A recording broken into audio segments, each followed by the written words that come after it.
Bonjour à tous. Alors aujourd'hui, nous allons parler du cas VG Dream. VG Dream qui est accusé d'avoir tabassé sa femme. Mais j'ai plutôt envie de parler en fait des femmes des rappeurs de manière générale. Et moi, si j'ai un conseil à donner à ces femmes, c'est de leur dire il ne faut pas être naïve. Il ne faut pas être naïve. Qu'est-ce que vous croyez? Mais qu'est-ce que vous croyez? Quand vous vous mariez avec un rappeur renommé, je dis bien renommé, qui a une renommée internationale, que le gars il est sur YouTube, il est sur Twitter, il voyage à gauche, à droite, il a une renommée de malade. Comment vous pouvez vous imaginer que le gars ne peut avoir qu'une seule femme et être fidèle toute sa vie? Il serait quand même assez naïf de croire que vous soyez rappeur d'une renommée internationale ou que vous soyez un footballeur, de renommée internationale. Ceci dit, bien évidemment, je ne vais pas faire une généralité, bien évidemment. Je sais qu'il y a des gars qui sont fidèles.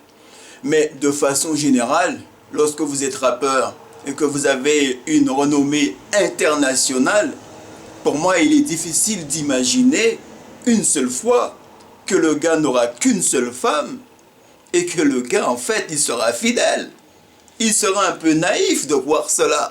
Donc ça, c'est le premier conseil que je pourrais donner à toutes ces femmes qui s'engagent dans cette direction-là. Deuxièmement, pour revenir en fait personnellement sur l'agression, enfin, il est accusé d'avoir agressé. Ça, c'est très important de le dire. Moi, ce que je dirais personnellement de cela, c'est, parce que j'ai vu la vidéo, j'ai vu les traces de griffures sur le cou de sa femme. Ce que je pense personnellement, c'est lorsqu'on s'appelle VG Dream et qu'on doit peser au moins 90, voire 100 kilos et plus, ramener la coupe à la maison, le gars il est costaud, il est balèze et tout. Si le gars vraiment il avait tabassé sa femme, est-ce que vous pensez que qu'on aurait vu des griffures dans son cou? Alors soyons un minimum objectif. Soyons un minimum objectif.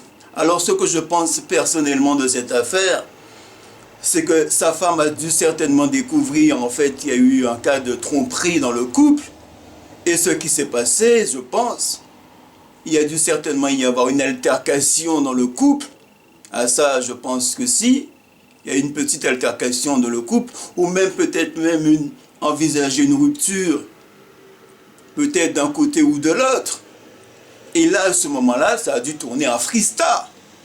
Il a certainement dû y avoir une petite altercation, je dis bien une petite altercation, et je pense que la femme a dû, en utilisant les réseaux sociaux, comme je peux le voir, utiliser le biais des réseaux sociaux de façon à grossir l'événement.